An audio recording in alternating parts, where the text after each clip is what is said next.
rock and redeemer. So yan ang isang comfort para sa atin, isang encouragement ngayong umaga mga kapatid, na sa mga mananampalataya, mga Kristiyano, meron silang tagapagligtas at pwede nilang tanggapin ng Panginoon ang kanyang pagsamba dahil sa Kanya. Ngunit ikaw na hindi pa nakakakilala sa Panginoon, kailangan mong kilalanin kung sino itong tagapagligtas. At walang iba, ang Panginoong Yesus na siyang namatay sa krus para sa atin. At dahil lamang dyan, niya tatanggapin ang ating pagsamba.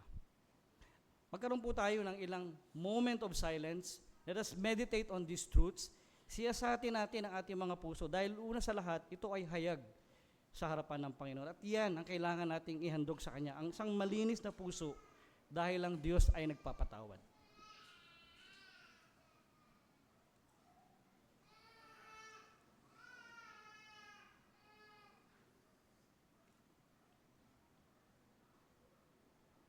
At samahan niyo po ako sa panalangin na to. Aming Diyos, salamat po sa araw na to na kami ay binigyan mo ng panibagong buhay at lakas. Salamat sa iyong kabutihan sa amin sa nakalipas na mga araw at linggong ito. Na tunay na naranasan namin ang iyong pag-iingat, ang iyong presensya at ang iyong katapatan sa amin. Sa kabila na kami, Panginoon, ay hindi matapat sa iyo. Sa kabila na kami ay nagkasala at lumabag sa iyong mga maliwanag na kautusan. Tuloy mo kaming tulungan, kahabagan, at patawarin, linisin sa aming mga sala. Lumalapit kami sa aming Panginoong Yesus na siyang aming kordero. Siya na nagbayad na aming mga sala sa krus ng Kalbaryo. Ang kanyang sakripisyo lamang, ang tanging paraan, Panginoon, na kami ay malinis sa aming mga sala. At dahil din sa Kanya, ang Kanyang balabal ng katuwiran na binihis sa amin, ang aming kalakasan ngayong umaga sa aming pagsamba. Tunay nga na sa iyong banal na harapan, your unapproachable glory, we cannot come before you in our own sinful nakedness unless we are found to be in Christ, Panginoon. Kaya ngayong umaga, ang aming pagsamba naway maging mabangong samyo, handog sa inyo pong harapan. Tanggapin mo po ito at malugod ka, Panginoon, sa aming pag-aawitan, sa aming pong pakikinig ng iyong salita, sa pangangaral nito, sa sama-samang panalangin, ang aming mga pagkakaloob at maging ang aming fellowship. Nawa ang lahat ng ito ay maging katanggap-tanggap sa iyong banal na harapan. Samahan mo kami, O Diyos, lalo na ang iyong mga lingkod na tatayo sa likod ng pulpitong ito upang manguna at sa pangangaral ng iyong salita, mamaya kami ihanda mo upang muli maapalalahanan sa iyo pong mga katotohanan. Be with us, O Lord, with your presence, and may we truly know who you are through your Son, the Lord Jesus Christ. Loobin mo rin, Panginoon, na magligtas sa aming kalagitnaan ng aming mga bisita, mga kaibigan, at kahit yung mga tumutunghay sa amin sa live stream, sana makasumpong din sila, Panginoon, ng kaligtasan sa pamamagitan ng pakikinig ng Ebanghelyo ng aming Panginoon Jesus. Be with us, and may you, Holy Spirit, guide us, Lord, today. In Christ's name we pray. Amen.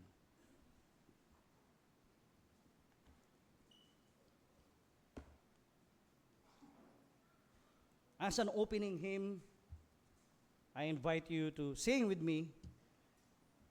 Let's sing hymn number 63, a hymn that is based on the narrative in 2 Kings chapter 19, kung saan ang Panginoon sa kanyang pagkasoberano ay nilipol niya ang army ni Sennacherib, ang mga Assyrian. Dito pinapakita na ang Diyos, He can destroy, no one can thwart, can frustrate the plans of God. Sinasabi dito na it celebrates the power, judgment, and protection of His people, describing them as breaking the sword and arrow. A hymn that calls for worship, that even the hostility of man will not match in the unequaled power of our God. This hymn highlights God as sovereign and omnipotent. And together, let us exalt in chorus. Hymn number 63, God is known among His people. Let us all stand to sing this hymn.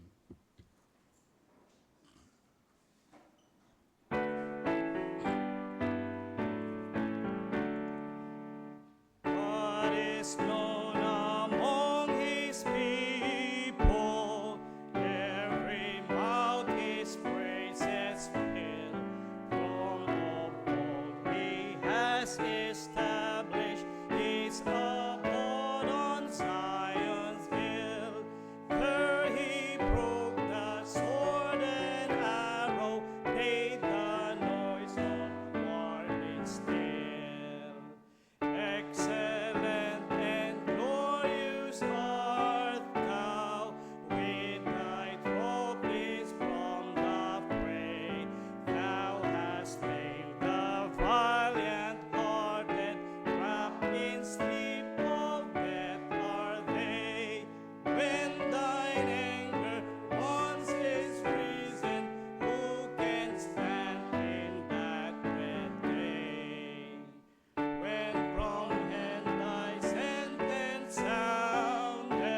God, we may all be seated. Even the mighty kings, sabi dito, they bow before God. Our second hymn is found in hymn number 460 of our Trinity hymnal.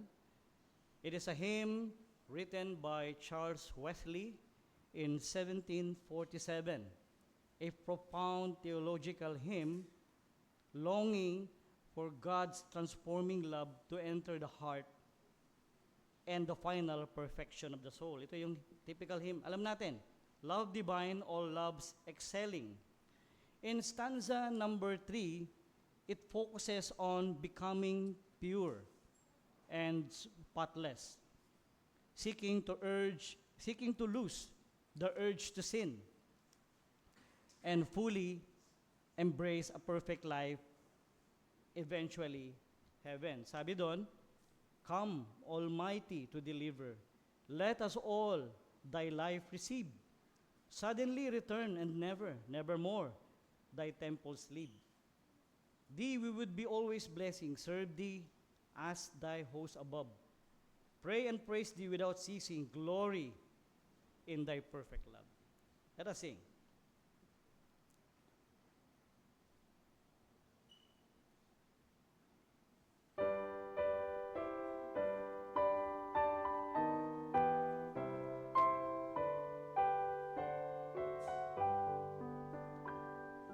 Love divine, all loves excelling, joy of hand to earth come down.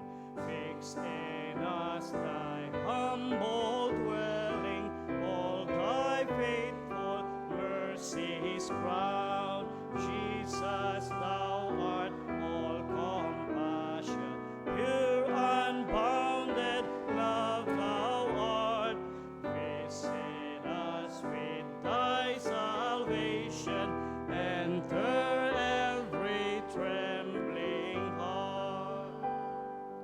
Breathe, oh, breathe thy loving spirit into every troubled breast. Let us all in thee inherit, let us find the promised rest. Take away our love of sinning, Alpha and Omega be.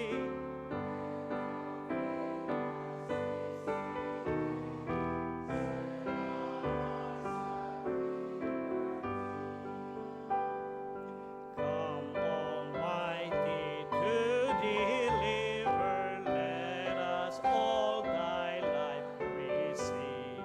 Suddenly return and nevermore thy temples leave. Thee we would be always blessing, serve thee as the host above. Pray and praise thee without ceasing, glory in thy perfect love. Finish then thy new creation, pure and spotless let us be. Let us see thy great salvation, perfectly restored in thee, changed from glory into glory, till in hand we take our place, till we cast our crowns before thee. Love, wonder, love, and praise. Amen. So na ito ang hangarin ng isang mananampalataya sa kanyang buhay, na bagamat siya ay niligtas na ng Panginoon, tumanggap na siya ng kapatawaran sa ating Panginoong Hesus, at ang kanyang kaligtasan, ang pag-asa ng kanyang kaluluwa ay nasa kanya. Ngunit habang nasa laman siya, ay naroon ang kanyang maraming struggle. Sana ang panalangin natin ay to become pure and spotless sa ating buhay paglakad. Perfectly restored indeed. Dahil ang layunin ng kaligtasan natin is ibalik tayo doon sa imahe ng ating Panginoon na sinira ng kasalanan. this point, tarako po tayo sa ating regular scripture reading. Tawagin po natin si Brother Nelson para pangunahan tayo.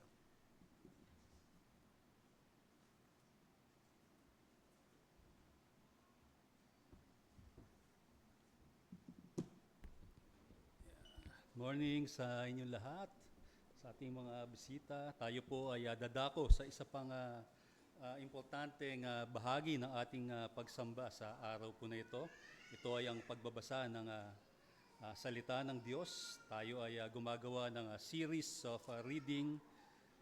Tayo nasa chapter 18 na ng Gospel according to Matthew. Babasahin natin ang verse 1 hanggang 20 ng chapter na ito, ng chapter 18, and I'll only focus sa isang maikling papaliwanag mamaya sa verses 15 hanggang 20.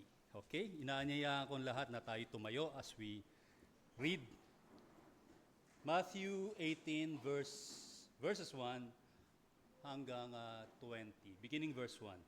Nang oras na iyon ay lumapit ang mga alagad kay Jesus na nagsasabi, "Sino ang pinakadakila sa kaharian ng langit?" Tinawag niya ang isang maliit na bata at nilagay sa gitna nila. Sinabi niya, "Katotohanang sinasabi ko sa inyo, malibang kayo'y magbago at maging tulad sa mga bata, kailanmay hindi kayo makakapasok sa kaharian ng langit. Sino mang magpakumbaba ng tulad sa batang ito ay siyang pinakadakila sa kaharian ng langit. At sino mang tumanggap sa isang batang ganito, sa aking pangalan ay tumatanggap sa akin. Ngunit sino mang maglagay ng batong katitisuran sa isa sa maliliit na ito na sumasampalataya sa akin, ay mas mabuti pa sa kaniya na bitinan ng kanyang leeg ng isang malaking batong gilingan at siya'y malunod sa kalaliman ng dagat. Kahabag-habag ang sanlibutan dahil sa mga batong katitisuran. Ang mga pangyayaring magbubunga ng pagkatisod ay tiyak na darating. Ngunit kahabag-habag ang taong pagmumulan ng batong katitisuran. Kaya't kung ang kamay mo o ang paa mo ay nakapagpapatisod sa iyo, putulin ito at itapon. Mas mabuti pa sa iyo ang pumasok sa buhay na may kapansanan, lumpo, kaysa may dalawang kamay o dalawang paa na maitapon sa apoy na walang katapusan. At kung ang mga mata mo ay nakapagpatisod sa iyo, dukutin mo ito at itapon. Mas mabuti pa sa iyo ang pumasok sa buhay na iisa ang mata, kaysa dalawang mata na maitapon sa impyerno ng apoy. Verse 10. Pag-ingatan ninyong huwag hamakin ang isa man sa maliliit na ito, sapagkat sinasabi ko sa inyo, ang kanilang mga anghel sa langit ay patuloy na nakikita ang mukha ng aking Ama na nasa langit, sapagkat ang anak ng tao ay naparito upang iligtas ang nawala. Ano sa palagay ninyo? Kung ang isang tao ay may 100 tupa at isa sa kanila ay naligaw, hindi ba niya iiwan ang 99 sa kabundukan at hahayo upang hanapin ang naligaw? At kung matagpuan niya ito, ay katotohanang sinasabi ko sa inyo, magagalak siya rito ng higit kaysa 99 na hindi naligaw. Kaya't hindi kalooban ng inyong Ama na nasa langit, na ang isa sa maliliit na ito ay mapahamak. 15. Kung magkasala laban sa iyo ang iyong kapatid, pumaroon ka at sabihin mo sa kaniya ang kaniyang pagkakamali kapag kayong dalawa lamang. Kung pakinggan ka niya ay napanumbalik mo ang iyong kapatid. Ngunit kung hindi siya makinig ay magsama ka ng isa o dalawa upang sa bibig ng 2 o 3 saksi ay mapagtibay ang bawat salita. Kung ayaw niyang pakinggan, sila ay sabihin mo sa iglesia, at kung ayaw niyang pakinggan maging ang iglesia ay ituring mo siyang bilang isang hentil at maniningil ng buwis. Katotohanang sinasabi ko sa inyo, na anumang inyong talian sa lupa ay iyong tatalian sa langit, at anumang inyong kalagan sa lupa ay yaong kakalagan sa langit. Sinasabi ko rin naman sa inyo na kapag nagkasundo ang dalawa sa inyo sa lupa tungkol sa anumang bagay na kanilang hinihiling, ay gagawin para sa kanila ng aking Ama na nasa langit. Finally, verse 20, sapagkat kung saan nagkakatipon ang dalawa o tatlo sa aking pangalan, ay naroon ako sa gitna nila. Salamat po at makakaupo na po tayong lahat. Mayroong verse o mga verse sa ating binasa na madalas gamitin. Isa na ako dito. Gaya sa prayer meeting where attendance is small, sasabihin ng naglilid. Minsan, konti lang naman tayo ngayon, ngunit naniniwala tayo ng Diyos ay nasa ating kalagitnaan. For Jesus promised, where 2 or 3 are gathered in my name, I am in the midst of them. What if walang dalawa o tatlo? What if nag-iisa lang yung nananalangin sa kanyang sariling pribadong lugar? Ang ibig bang sabihin nito ay walang presensya ng Diyos sa kanya? Now, what does it really mean? We will take a look at the context of where 2 or 3 are gathered that can be found in verse 20. Bago ito, ang verse 15, gaya na sinabi ko kanina, hanggang verse 17 ay nagtuturo sa atin, ito ang konteksto, ng proseso kung paano i-deal ang kasalanan between brethren and sa loob ng isang iglesia. It is a passage on what is commonly called church discipline. Let us now go to the process. Sabi nga sa verse 15, pag nagkasala sa iyo, kausapin mo siya, puntahan. Pag nagkasundo kayo, napanumbalik mo ang iyong kapatid. Kung hindi makinig, magsama ng isa o dalawa para ma-establish sa pamamagitan ng 2 o 3 saksi ang isang bagay na may kinalaman sa kasalanan. Ang prinsipyo ng 2 or 3 witnesses was established way back sa Old Testament. Makikita natin ito sa Deuteronomy chapter 15 o 19 and verse 15. Sabi doon, ang nag-iisang saksi ay hindi mangingibabaw laban sa isang tao sa anumang kasamaan o kasalanan kanyang nagawa. Sa patotoo ng 2 o 3 saksi ay pagtitibayin ang usapin. Ito din naman ay ginagamit sa ating kasalukuyang justice system. To convict a person, kailangan ng ebidensya, kailangan ng mga testimonies. Hindi pwedeng hearsay lang, di ba? Sabi nga beyond reasonable doubt. Going back to the process, kapag ayaw makinig, ano sabi? Tell it to the church. Pag ayaw makinig sa church, if they refuse to listen even to the church, treat them as you would a pagan or a tax collector. In other words, treat him as an unbeliever sa verse 17. Ang mga verse na ito, ang verse 18 ay nagbibigay ng assurance that when this process is followed, God is working in it. Katotohanan, sabi dito, katotohanan sinasabi ko sa inyo, anumang inyong talian sa lupa ay tatalian sa langit. Di ba? Then going to our text, verse 19 and 20, sama na natin yung 19. Binigyan tayo rito ng final assurance sa ating Panginoon. Sinasabi ko sa inyo na kapag nagkasundo ang 2 sa inyo sa lupa tungkol sa anumang bagay na kanilang hinihiling, remember, ang konteksto natin dito ay church discipline. So mag-ingat tayo sa paggamit ng verse na ito. Ulitin ko, anumang bagay na kanilang hiniling ay gagawin ng Ama na nasa langit. Verse 20, where 2 or 3 are gathered in my name, there am I with them. Huwag nating alisin yung verse 19 and verse 20, especially sa konteksto ng church discipline. The context of where 2 or 3 are gathered together in my name ay hindi patungkol sa pagtitipon para sa prayer meeting o kagaya ng worship service na kagaya nito. Ito ay may kinalaman sa usapin ng church discipline and the confrontation of the sinning member. For everyone's pleasure. Ano ba ang ibig sabihin ng church discipline? It is the act of lovingly confronting one who sins against us so that they humbly respond with repentance, restoring their relationship with us and unto the Lord. The 2 or 3 have confronted the sinner in a spirit of humility, and the sinner has not repented. So the 2 or 3 take the matter to the Lord in prayer. And God approves of their effort with His seal, and Jesus is with them. Pambihira ito mga kapatid at mga bisita, no? Gaano man kasimple ang isang local church, sila man ay nagtitipon sa garahe, sa living area ng isang bahay, o isang shanty man ito, kung sila ay isang matatawag na isang biblically ordered church, si Jesus ay nagpahintulot o nag-authorize sa iglesyang iyon na nagtitipon bilang mga miyembro to speak and act in His name.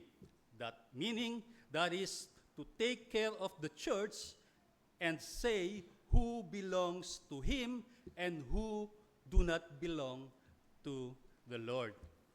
So sana po tayo'y napaalalahanan at natutunan bilang mga estudyante ng scripture at ng salita ng Panginoon. So yun lamang po.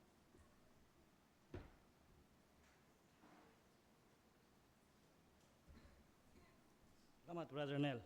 Pangunguna sa ating scripture reading. Isa pang mahalagang paraan ng pagsamba na ating ginagawa ay ang pagkakaloob. And may I request our ushers to assist us sa pagkalap ng ating pong mga kaloob. This offering is ang ating expression din of worship by giving back sa ating Panginoon ang bahagi ng ating pong mga blessing na tinanggap sa Kanya. And our Facebook followers at yung mga nakatunghay sa amin sa live stream, kung kayo ay you are touched by the ministry and God to give, ay naka-flash din po sa aming screen ang account ng the neighborhood church, the Trinity Neighborhood Church, and you may give also through this account.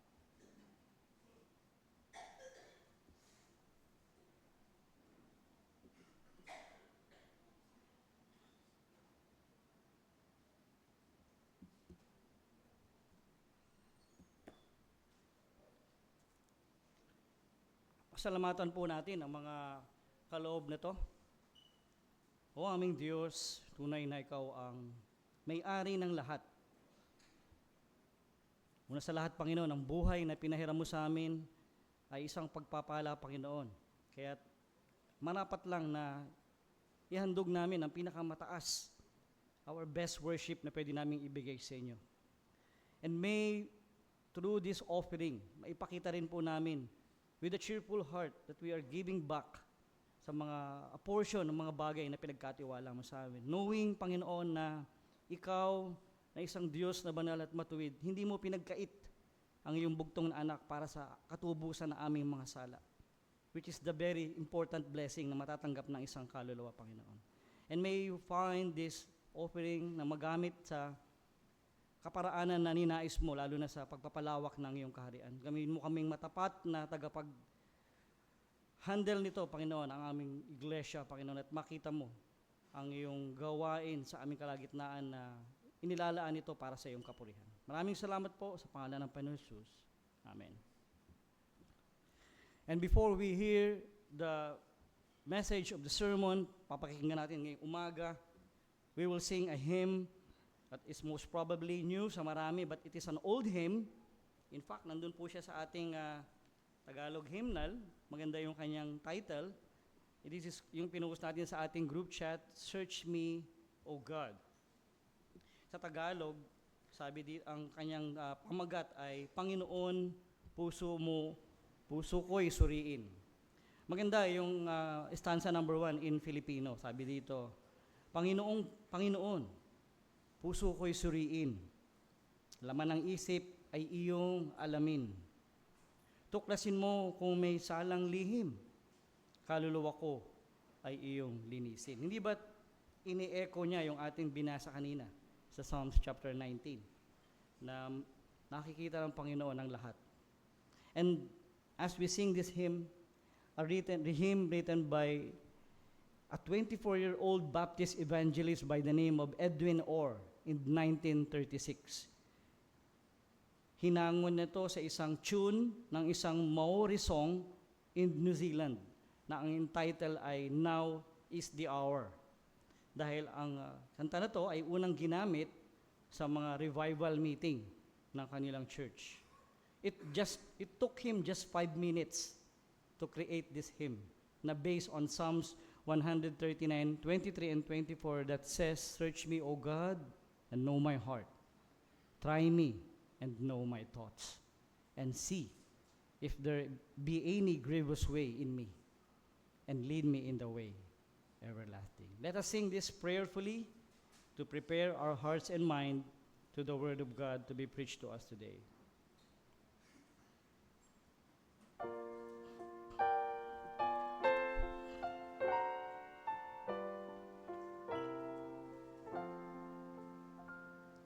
Search me, O God, and know my heart today.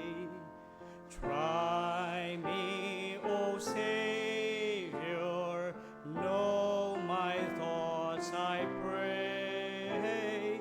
See if there be some wicked way in me. Cleanse me from every sin and set me free. I praise thee, Lord, for cleansing me from sin.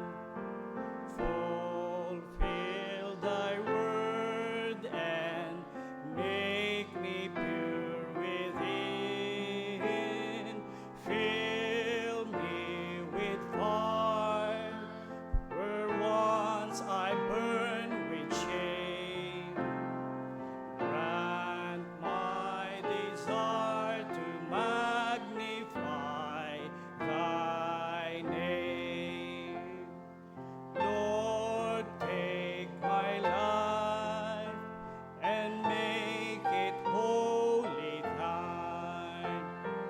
Fill my poor heart with thy great love divine.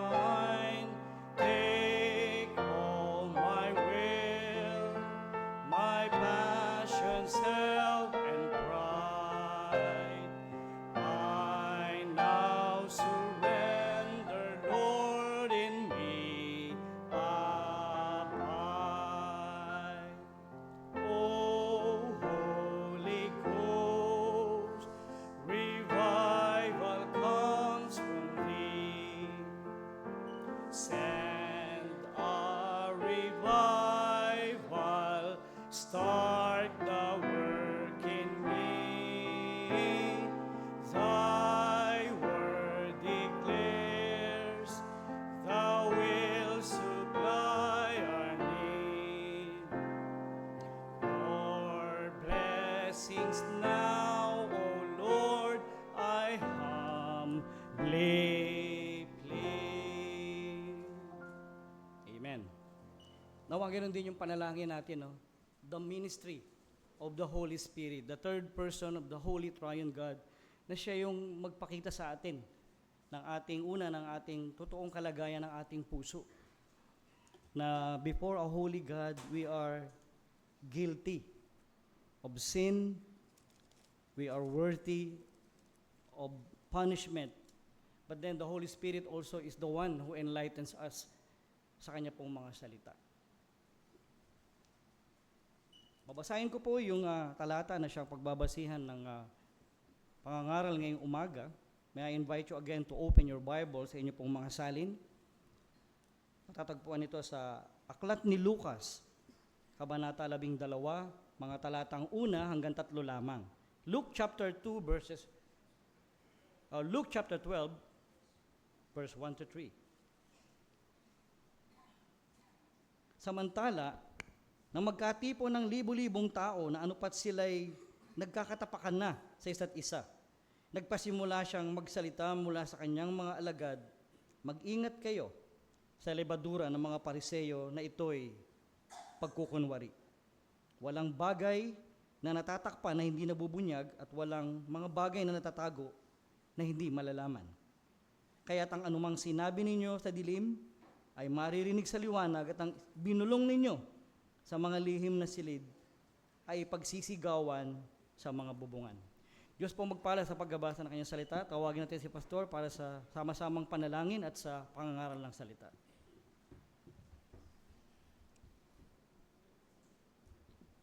Salamat, Deacon Joe, sa pangunguna sa panambahan. Salamat din po sa mga bisita sa umagang ito. We would like to mention the clan of Brother Kenji. They are supposed to be invited Gospel Sunday next week po, pero may family gathering sila. I believe somebody would celebrate 50th birthday ba?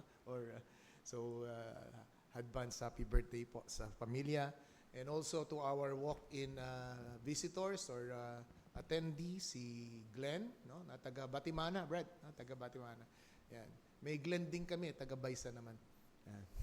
And then si Marvin, yun, napakagandang pangalan sa tenga ni Sister Rosel. No, yung bisita natin, isang bisita natin na kasama ni Nino. Sa amin pong mga viewers, binabati po namin kayo ng isang magandang umaga at maging sa ating mga bisita at mga attender this morning. Kami po ay malugod na nag-aanyaya, hindi lamang po sa aming Gospel Hour service every last Sunday of the month. You are very much welcome to worship us and to join us kung nais po ninyong matuto sa salita ng Diyos. We don't offer any form of entertainment.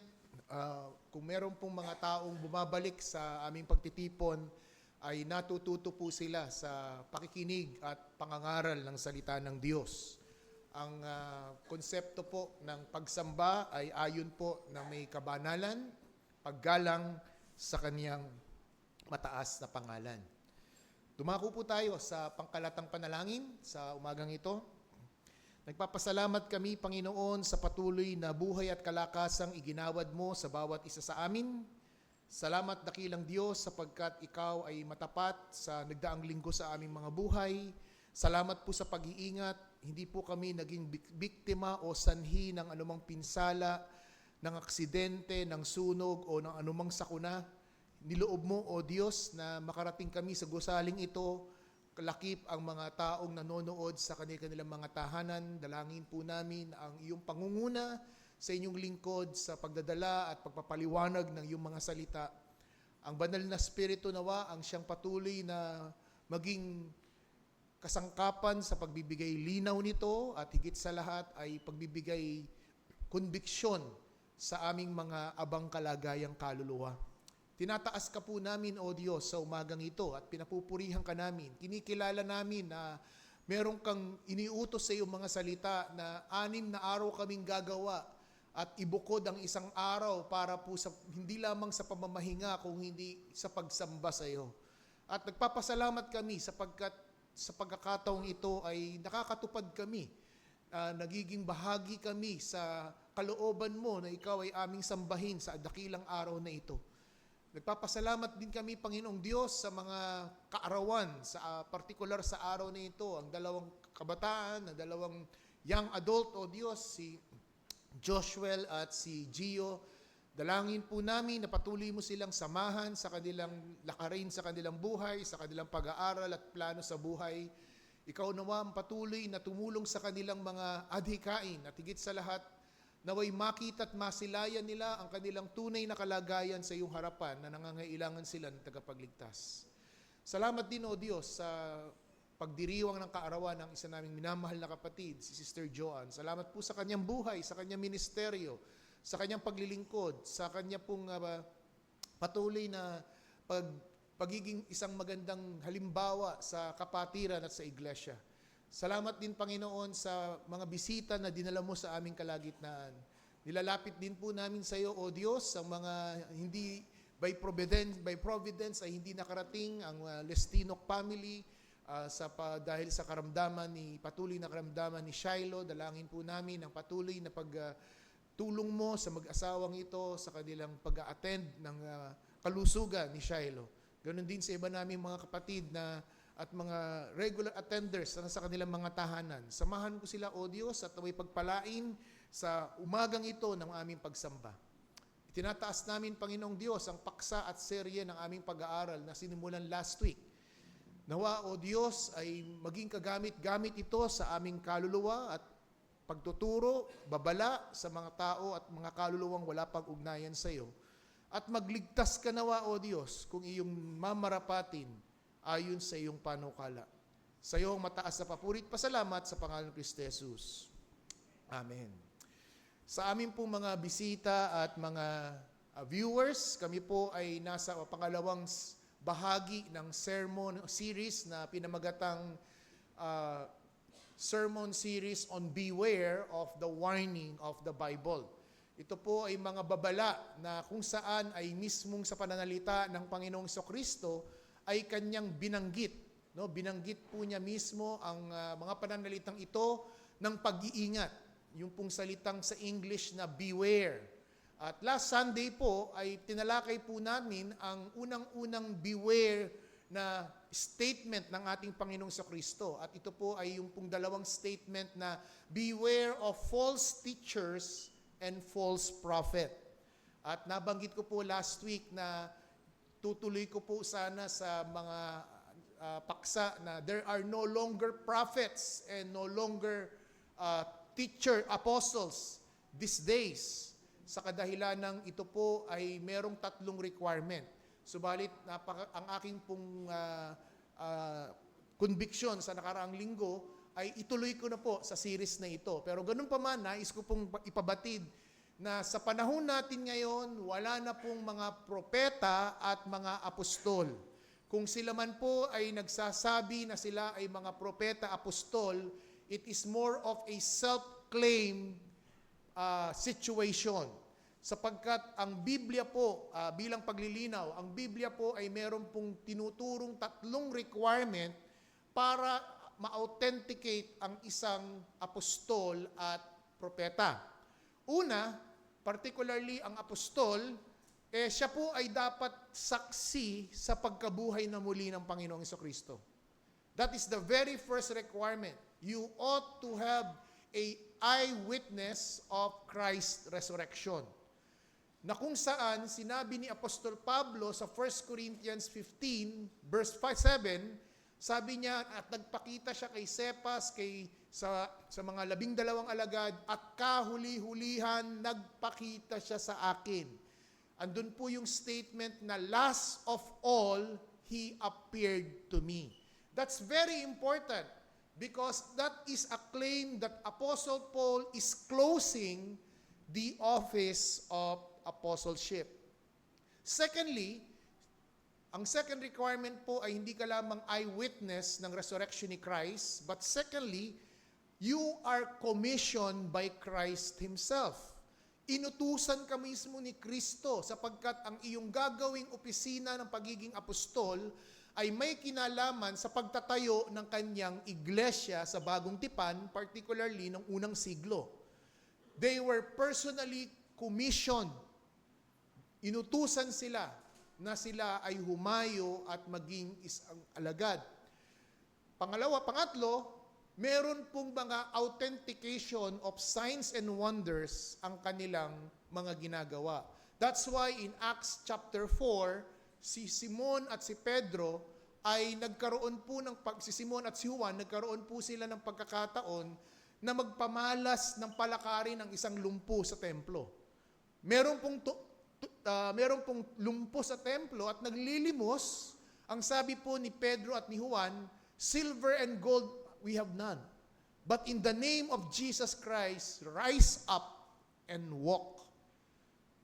Right there and then ay tumayo ang lumpo. Yan po ang mga 3 mahalagang requirement ng pagiging isang biblical apostle. Kaya sa panahon natin ngayon, wala na pong pwedeng mag-claim biblically. Those who claim na sila ay mga apostol, it is a self-proclamation ng kanilang grupo. Because nobody ever had eyewitness in the resurrection of Christ. Moving on, dito po sa ating pangalawang sermon, this second Sunday or third Sunday of February. Turn your Bibles in Luke chapter 12. At dito po natin makikita mga kapatid, ang pangalawang statement of beware in our series. Kung papansinin po natin dito ang pananalitang mismo ng ating Panginoong Hesukristo. Pero una po sa lahat, bilang introduction, marami pong mga tinatawag na celebrity power couple na sa harapan po ng publiko, sa harapan po ng media, sa harapan ng camera at ng telebisyon, super sweet, magka-holding hands. Nagpapakita pa sila ng DPA, no, yung display of public affection. Pero ang katotohanan, sa kanilang mga pribadong buhay, sila po ay matagal na palang hiwalay. And the very reason kung bakit ginagawa nila yung pong public display of affection, na sa harap ang mata ng publiko, sila ay ayos, sila ay mabuti, sila ay nagmamahalan, everything is fine and normal, it's because of their lucrative contracts on their commercial brands and lucrative branded image.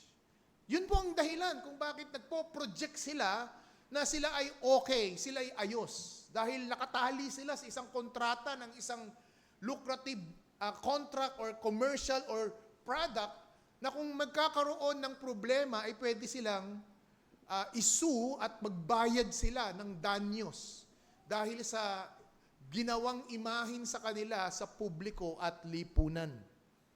Yan po ang totoo na nangyayari. Di po ba? Sa panahon ng edad namin, yung panahong Pops and Martin, ilang taon tayong nagoyo na akala natin they are okay, the king and queen of concerts, and yet matagal na pala silang magkahiwalay. So, doon po natin makikita na nangyayari ang bagay na ito. At ang isa sa mga personal kong paboritong international and Hollywood comedian, si Rob Williams, na kilala siya sa pinikulang Mrs. Doubtfire, Patch Adams, and Peter Pan, siya po ay isang komedyante na talagang napakaganda at napakahusay niya sa pag-arte. Pero kung titingnan ninyo, noong 2014, siya'y nagpakamatay because of what? Depression. Have you imagined a comedian na nagpapatawa ng maraming tao, nag-e-entertain, na kapag binigyan mo ng mikropono, total entertainer siya.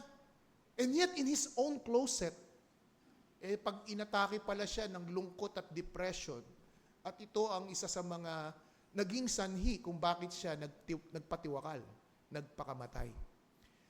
Sa mga ganitong klaseng uri, hindi natin mayaalis ang paksa at usapin ng tinatawag na pagkukunwari. Yun po yung talatang binasa sa ating kanina, no?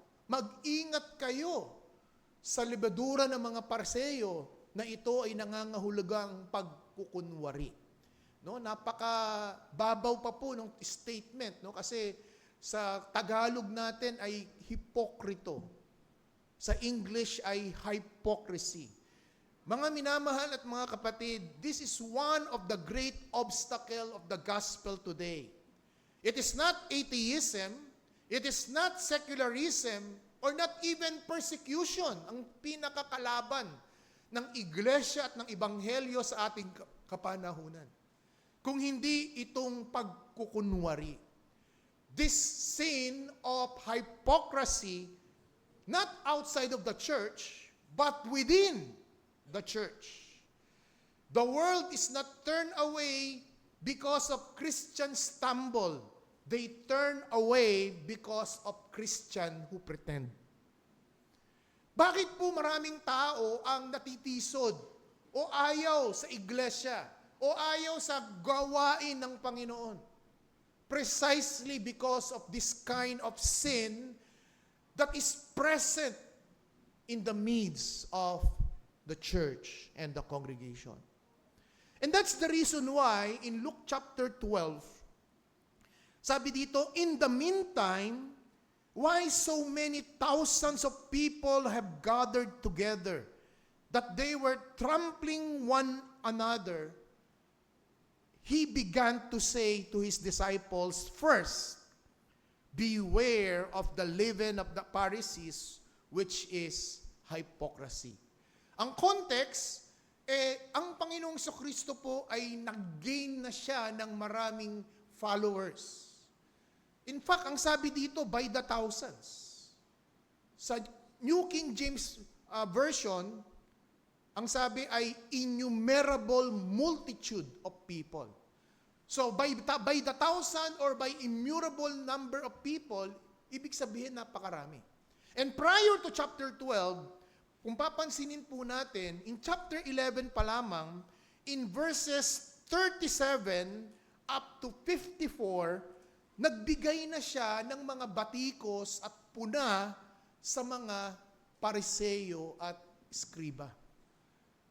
Meaning to say, bago pa dumating itong chapter 12, nagbigay na siya ng mga puna at kanyang mga mahanghang na pananalita patungkol sa mga Pariseo. At dito natin makikita na ang Panginoong Kristo ay dahan-dahang lumalakas ang kanyang popularidad sapagkat nakikita ng mga tao na si Kristo ay kakaiba sa mga Pariseo. Siya ay nagtuturo ng merong kapangyarihan, may otoridad. Hindi kagaya ng mga Pariseo na kung saan ay kanyang pang inilintad ang kanilang pagbabalat kayo. Nakita ng maraming tao itong mga sinasabi sa verse 1 kung paano ang Panginoong Kristo ay magturo ng may kapangyarihan at katapangan. Nakita nila na ang Panginoong Kristo ay nagpapagaling na may sakit, nagpapalayas ng demonyo at gumagawa ng mga himala. Ito ang dahilan kung bakit kumapal ang maraming tao. Subalit, alam ng Panginoong Kristo na itong mga makapal na taong ito, itong great disciples na ito or great numbers of disciples or great congregation or great church, God, the Lord Jesus Christ is not impressed. Because of the majority of this crowd, they are not true disciples. Majority of this crowd, they are blessing seekers, curiosity seekers. They just want to see sign and wonders. They want to have a quick fix seekers. May mga tao na sa ating kapanahunan ganyan. Kaya sila nagsisimba kasi gusto nilang maayos ang kanilang pamilya. Gusto nilang maayos ang kanilang trabaho. Gusto nilang ma-promote. It's more of personal self-serving reason and motive. Sasabihin ko sa iyo, kaibigan, sa umagang ito, masolusyonan man ang mga bagay na iyong problema dito sa lupa. Subalit kung hindi mo nakikita na ang iyong paglapit kay Kristo ay may kinalaman sa kapakanan ng iyong kaluluwa, langit o impyerno, hindi magiging appealing sa iyo ang Panginoong Kristo. And that is the problem even in our time today. After 2,000 years had passed, many people want Jesus as their own self-help needs. But only few who realize their need for eternal salvation of their soul. Kaya nga in Matthew chapter 7 verse 13 to 14, ang sabi doon ng Panginoon sa Kristo, marami ang lumalakad sa maluwag na daan, sa maluwag na pintuan, at kakaunti lamang ang nakakasumpong ng makipot na daan at pintuan. Kaibigan, ang iyong motibo sana sa iyong pagpunta o panonood ng gawain sa TNC ay tunay na may kinalaman sa kalagayan at estado ng iyong kaluluwa. Na kung ikaw ay walang ugnayan kay Kristo Jesus, mapapahamak ang iyong kaluluwa. Kaya ang message statement sa umagang ito, true discipleship must be rooted in continuing repentance, humility, and internal examination and transformation rather than formative ritual.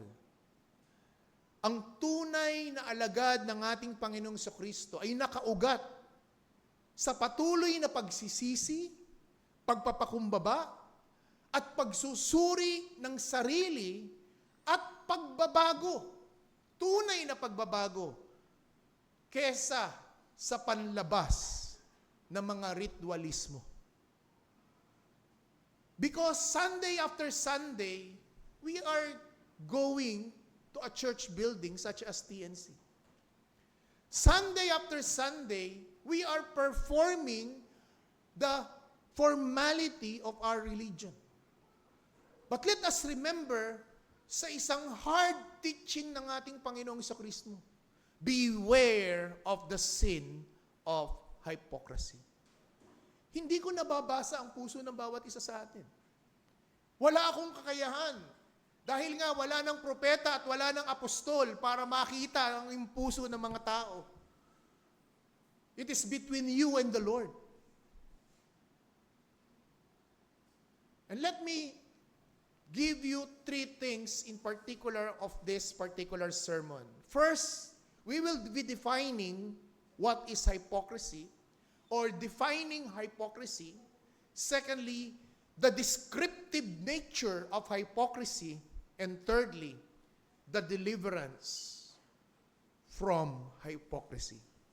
Ito po ang 3 bagay na gusto kong matutunan natin sa ating pag-aaral sa salita ng Diyos sa umagang ito. Una, defining hypocrisy. Hypocrisy is pretending to be something outwardly that one is not inwardly. Ito daw po ay pagbabalat kayo, pagpapanggap, pagkukunwari sa harapan at panlabas, subalit taliwas naman ito sa kanyang pribado at pangloob na kalagayan. The word hypocrisy derived from a Greek word hypokritis, meaning play acting or stage performance. It is like a stage play actor pretending a character before the audience. Someone wearing a mask and playing a part. So, yung pong mga actor, yung pong mga gumaganap ng mga role sa mga pinikula, during the time na binabanggit po ito sa first century, wala naman po sila mga pinikula at Netflix at mga Prime Video na meron tayo ngayon. What they have is theater. There is the amphitheater. There is the stage play. During those time, those are the form of entertainment.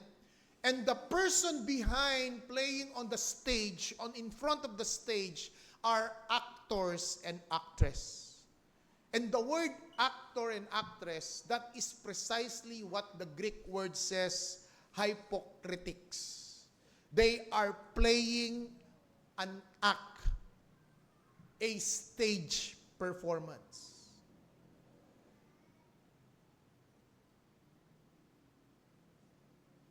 Pero sa totoong buhay, ito po ay kasalanan. It is sin because hypocrisy is not weakness, but it is a deliberate deception. Hypocrisy is a sin because it endangers the soul of the person. Pretending that you are something before men, but basically, you are not before God. Hypocrisy is the opposite of sincerity. Ulitin ko po, hypocrisy is the opposite of sincerity. It is what your tongue in one place, but your heart is another place. Hypocrisy is the essence of imitation, and its success is deception. It is the counterfeit of grace. We know Christian grace. Christian grace is the new nature of the Christian. But hypocrisy is the art of counterfeit work of grace. Hypocrisy projects the spirit of a dove, but it conceals a bite of a serpent. Very figurative po, no? Ang mapagkunwari daw ay nag-aanyo na isang maamong kalapati na nagkukubli sa tuklaw ng isang ahas. And that is hypocrisy. Satan is the first and the best hypocrite of all. And that's the reason why he is still active in this world right now. Until now, to lure and gain followers. Bilang aplikasyon,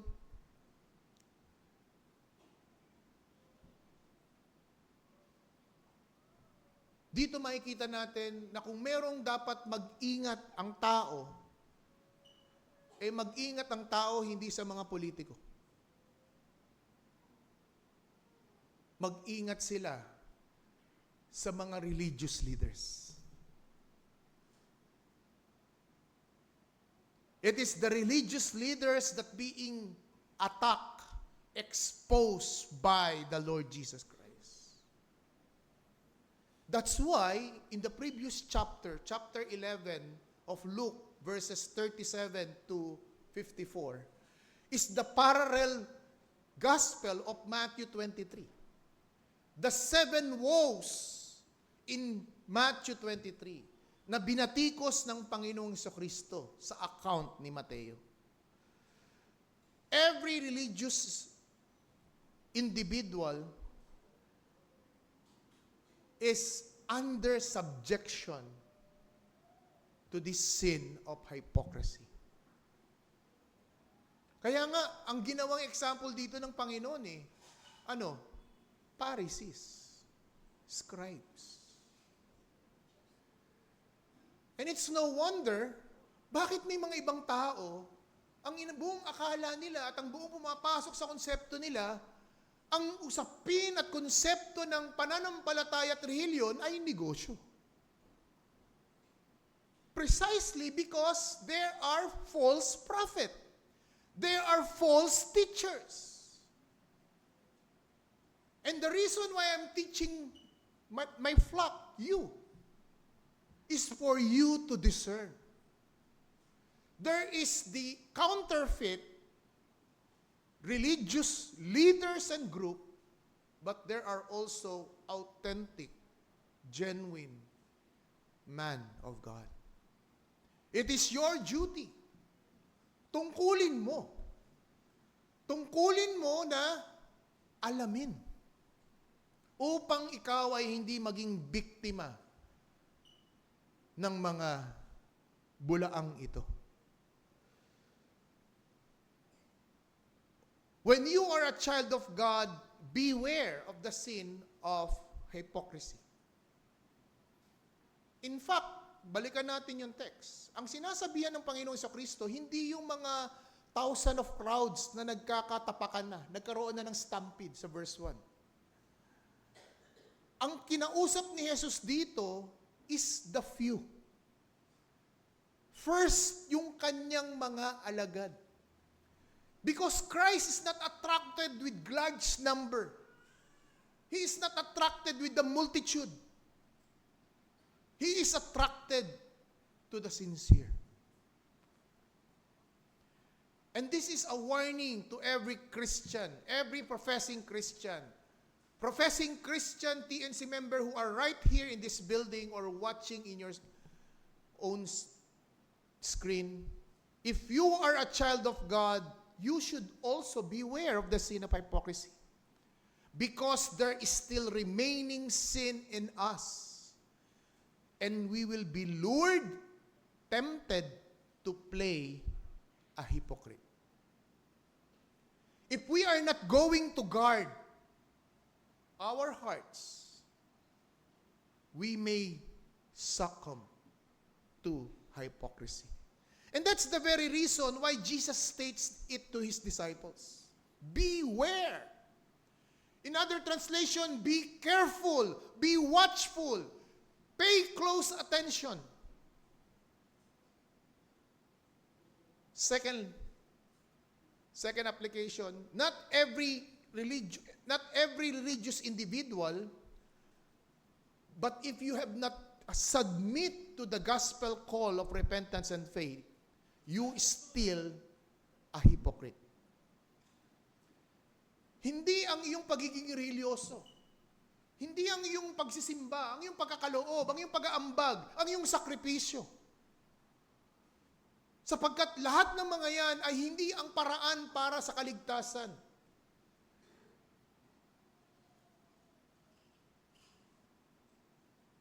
Sumampalataya ka sa ginawa ni Kristo sa krus ng Kalbaryo. Sapagkat ito lamang ang bukod tanging gawa na tinanggap ng Diyos Ama. Namatay siya. Subalit matapos ng 3 araw, nagbangon mula sa mga patay. Patunay na tinanggap ng Ama ang kanyang sakripisyong kamatayan in behalf of, in place of the sinners na binayaran niya ang kamatayan sa krus ng Kalbaryo. Kaya if you are a religious person, you are praying, you are going to church, you are giving alms, you are doing good things to your neighbor, those are good things. But those good things will not save you. Those good things will not have any merit that your name be written in the book of life. Unless you submit to the gospel call of repentance and faith, unless you were moved by the Holy Spirit to be convicted of your sin, and the Holy Spirit will revert you to be a child of God, I'm sorry to say, you're still a hypocrite. Second thing, the descriptive nature of hypocrisy. After defining hypocrisy, secondly, the descriptive nature of hypocrisy. Look at verse 1 again. Beware of the leaven of Pharisee, which is hypocrisy. Ginamit dito mismo ng Panginoon sa Kristo is the old-time image in the Old Testament. Leaven, libadura. In the Old Testament, libadura or leaven are usually represent a picture of evil and wickedness. And that's the reason why in Exodus chapter 14, napakaliwanag ang bilin ng Panginoong Diyos. Ng Diyos Ama. Sabi niya kay Moses at sa mga Israelita, huwag niyong lalagyan ng lebadura ang tinapay. In the Passover meal, you should eat the bread without leaven. Why? Because leaven is associated with sin. And the Passover meal was instructed not to use leaven. Because with a very small amount, just a small amount, it works secretly. It works quickly. It immediately affects the dough.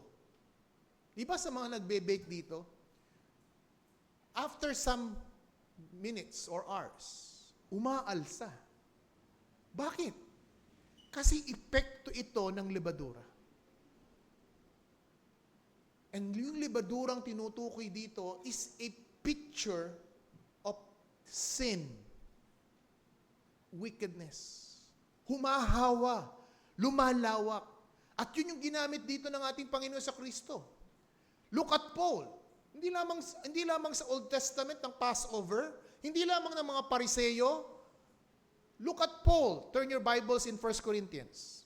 1 Corinthians chapter 5. 1 Corinthians 5, verse 6 to 8. 1 Corinthians 5, verse 6 to 8. Your boasting is not good. Do you not know that a little leaven leavens the whole lump? Cleanse out the old leaven, that you may be a new lump, as you really are unleavened.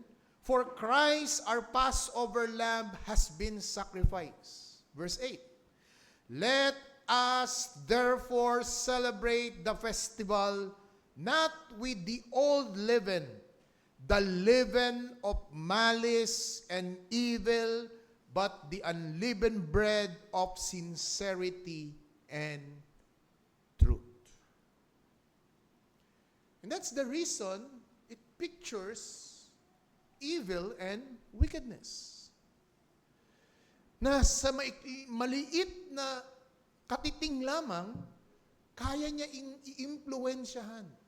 Kaya niyang maapektuhan ang maraming bagay. And as I've said, Luke chapter 13, 37 to 54 is a parallel verse of Matthew chapter 23. Na dear, in Matthew 23, there are 7 woes na binanggit ang Panginoong Jesucristo. It is about hypocrisy demanding holiness from others while excusing their own sin.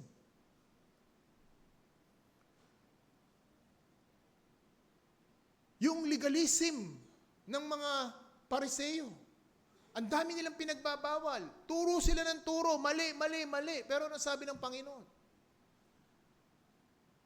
Hindi nyo nakikita ang mali sa inyong mga mata. In Beatitude, sinabi niya, ang dali mong pansinin ng pagkakamali ng iyong kapwa. Pero yung troso na nasa iyong mata, you see the exaggeration? Alam naman natin yung troso, di ba? Yung troso, hindi lang kayang takpan mata, yung buong katawan natin, pwede tayo magtago sa likod ng troso. Sa laki ng troso. Pero ini-express dito yung exaggeration na napakadali nating pumuna, napakadali nating magtuwid, napakarami nating pumintas. Ang dami nating pintas sa ating kapwa. Pero yung sariling pagkukulang at pintas natin sa ating sarili, hindi natin nakikita. And that is precisely sinasabi ni Jesus dito. The hypocrisy that demanding holiness from others while excusing your own sin. Hypocrisy in living in human applause rather than of God's approval. That is another danger of hypocrisy na binabanggit niya sa Matthew 23. Particularly verse 5 to verse 7. It is hypocrisy in living for human applause instead of God's approval. At doon tayo dapat mag-ingat, mga kapatid. Yung papuri, yung like, yung click, yung heart, yung comment ng tao sa ating mga pinost sa ating social media.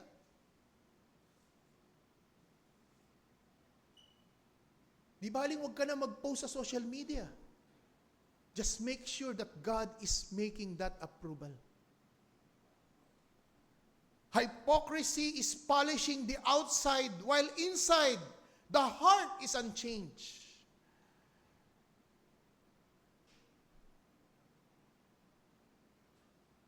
Hindi ba yun ang sabi ng Panginoong Jesucristo sa Matthew 23? Para kayong mga puting-puting mga nicho, napakalinis, napakaganda, subalit napakabulok, bulok, kalansay ang nasa loob. Kailangan natin mag-ingat dito, mga kapatid. Bakit? Even the early church, we have a record that this sin of hypocrisy is in the early church. Turn your Bibles in Acts chapter 1. Acts 1, verses 15 to 18. In those days, Peter stood up among the brothers, the company of persons who was with them, about 120, and said, Brothers, the scripture had been fulfilled, which the Holy Spirit had spoke beforehand by the mouth of David, concerning Judas, who became a guide to those who arrested Jesus. For he was numbered among us and allotted his share in the ministry, or in this ministry. Now this man, referring to Judas, acquired a field with a reward of his wickedness, and falling headlong, he burst open in the middle, and all his bowels gushed out.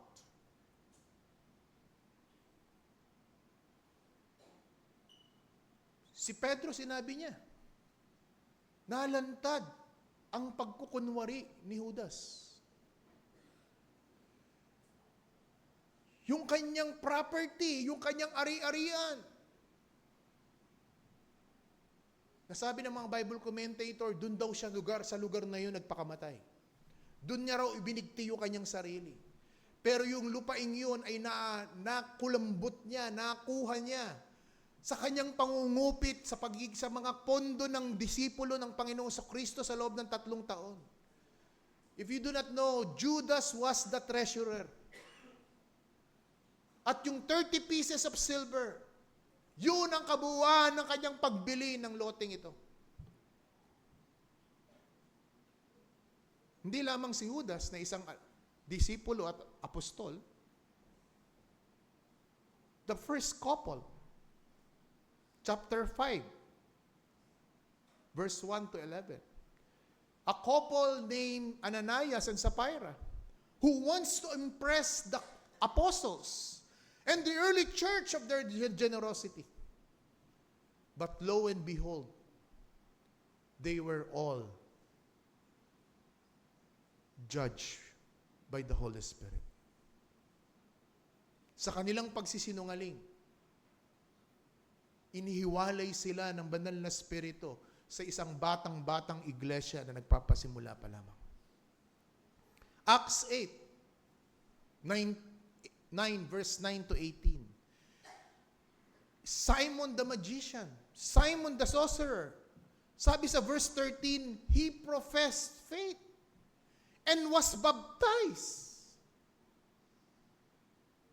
Sumampalataya siya at nagpabautismo siya, naging kabilang siya ng iglesia, but later on, he was just a mere professor. Mga kapatid, this warning is not just warning in the first century of the disciples. It is a clear warning for us today that hypocrisy can still linger in this church because it hides in our hearts. It is hide in the very special place na walang sino mang tao ang makakakita nito. Maging ang asawa mo, maging ang magulang mo, maging ang anak mo. Tanging ang Diyos lamang ang nakakaalam nito.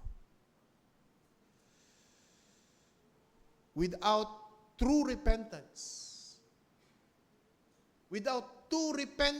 and true faith in Christ Jesus, you are living a life of hypocrisy.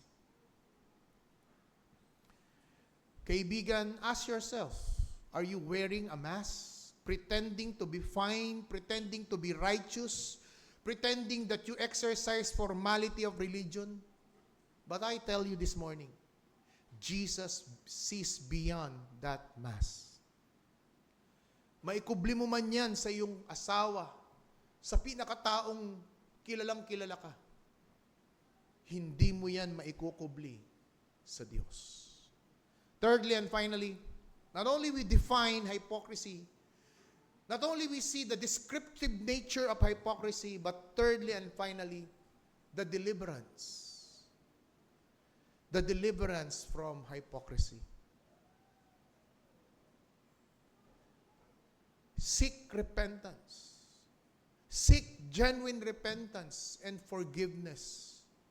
God's forgiveness. The sin of hypocrisy is definitely a poison to our soul. And we should not pamper it. We should not cuddle it, but rather mortify it as once.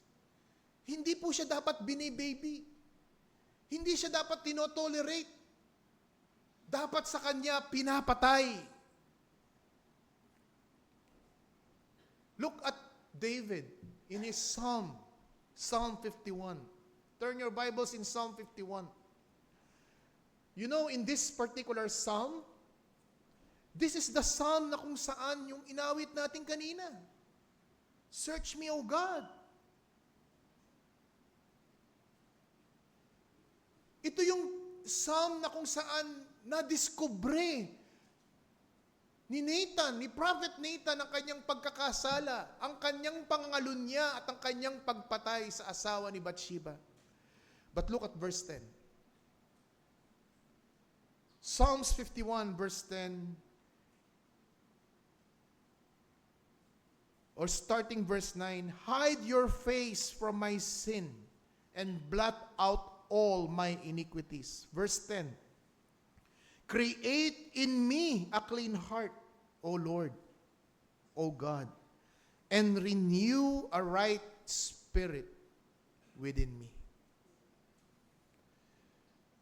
If you are convicted of your sin of hypocrisy, there's no other way is to repent.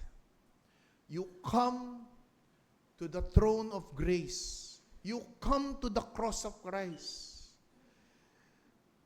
You surrender it.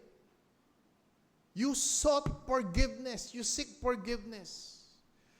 Christians still do sin. But we don't live in the pattern of sin. As John tells us in 1 John 1, 8 to 10. We are no longer enslaved with sin. We may be lured and tempted again to sin. But the only way out is repentance. Turning away from the sin of hypocrisy and turn to God is the only direction of a genuine disciple. Keep praying, kapatid. If you are struggling with this particular sin, huwag kang magpatalo. Keep on praying. Keep on fighting. Pray that God's approval and that man. Make use of all the available means. Spend your time in Bible meditation, silent prayer. Honor the Lord in His day and be accountable with the spiritual community. Seek repentance for God's forgiveness. Secondly, have a spiritual consistency. How you are going to defeat hypocrisy in your life? Spiritual consistency. The hypocrisy is not existent. It is a deliberate deception, acting righteous while hidden unrighteous. So in order for you to that, is not only to repent, but to be spiritually consistent. Kung ano ka sa loob, yun ka rin sa labas. Kung ano ka sa labas, yun din dapat sa iyong pribadong buhay. For believers here and watching out there, if you think you can live any way you want within Monday, Saturday, and you can go to church on Sunday without any conviction of sin, you are wrong. Verse 2, verse 3, nung sabi na Luke, natin, Jesus says, it will be revealed, nothing hidden that will not be known. When you speak in dark, it will be heard in the light. When you whisper in the private room, it shall be proclaimed on the housetop. The Lord will expose it. Your double life will be exposed, either in your lifetime or upon His second coming. Now He will be the righteous judge, and He will punish all hypocrites. Jesus is simply saying to His disciple, integrity, honesty, holiness, and in God's economy, secrets has its expiration date. That's why Apostle Paul kept telling us in 2 Corinthians 13:5. Turn your Bible to 2 Corinthians 13:5. Apostle Paul kept hammering believers in Corinthians. Examine yourself to see whether you are the faith. Test yourself, and you do not realize there yourself that Jesus Christ is in you, unless indeed you fail to meet the test. Thirdly, we must seek repentance for the forgiveness of sin. Not only spiritual consistency, but thirdly and lastly, for those who have not yet relationship with God, the Lord Jesus Christ, you surrender and you submit to the gospel of the Lord Jesus Christ. Kaibigan, hypocrisy cannot save you. Pretending cannot save you. Only Jesus can. The gospel is not about appearance. The gospel is not about external knowledge. The gospel of the Lord Jesus Christ is the internal transformation by the regenerating power of the Holy Spirit in every single heart. Kung merong makakagamot, kung merong solusyon, kung merong lunas sa kasalanan, ang kamatayan ni Kristo ang pinagbayaran sa krus ng Kalbaryo.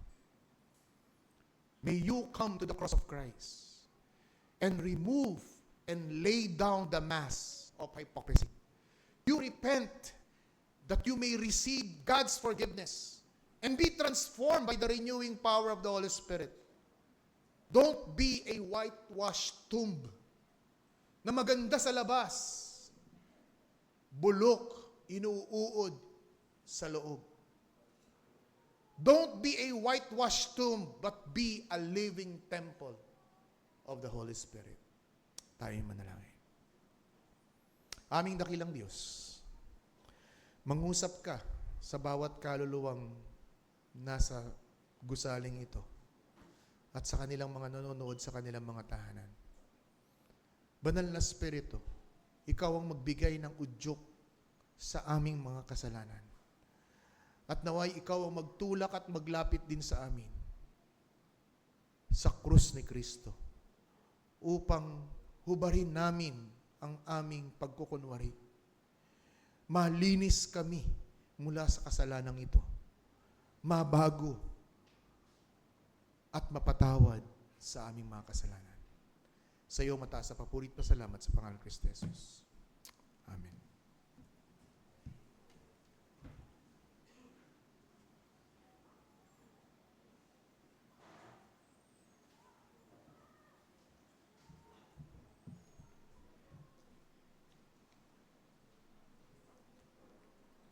Purihin ang Diyos sa kanyang mga salita. Sabi ng Psalms 130, verse 3 and 4, If you, Lord, should mark iniquities, O Lord, who could stand? But with you there is forgiveness, that you may be feared. Maglaan po tayo ng oras ng katahimikan, a moment of reflection and silence, prayerfully asking the Lord to apply these truths sa ating mga puso, mga kapatid.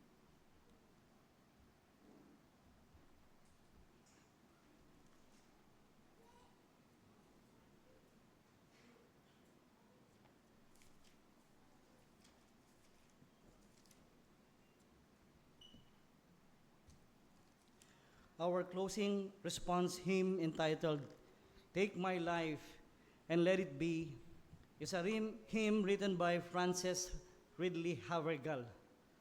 It's a profound hymn of consecration that serves as a prayer with each stanza beginning with the word take, symbolizing a complete ownership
of our life to God. Ang lahat ng ating mga ginagawa, our moments, our hands, our voice should be honored or should be given as a service to our God.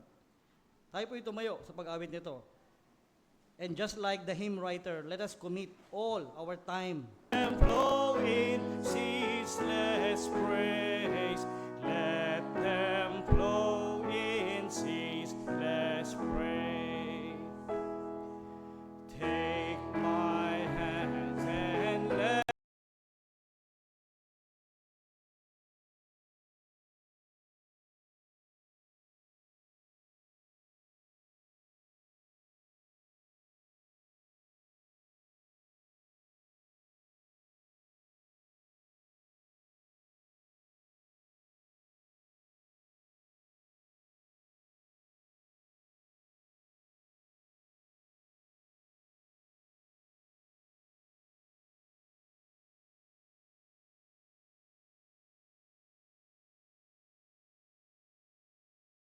them move at the impulse of thy love. Take my feet and let them be swift and beautiful for thee, swift and beautiful for thee. Take my voice and let me sing, always only for my King. Take my lips and let them be filled with messages from thee, filled with messages from thee. Take my silver and my gold, not a mite would I withhold. Take my intellect and use every part as thou shalt choose, every part as thou shalt choose. Take my will and make it thine, it shall be no longer mine. Take my heart, it is thine own, it shall be thy royal throne, it shall be thy royal throne. Take my love, my Lord, I pour at thy feet its treasure store. Take myself and I will be ever only all for thee, ever only all for thee. Amen. Let's please remain standing. Let us sing our doxological hymn.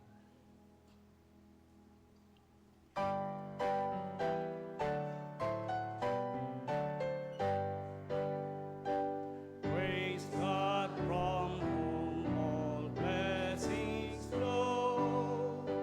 Praise Him, all creatures here below. Praise Him.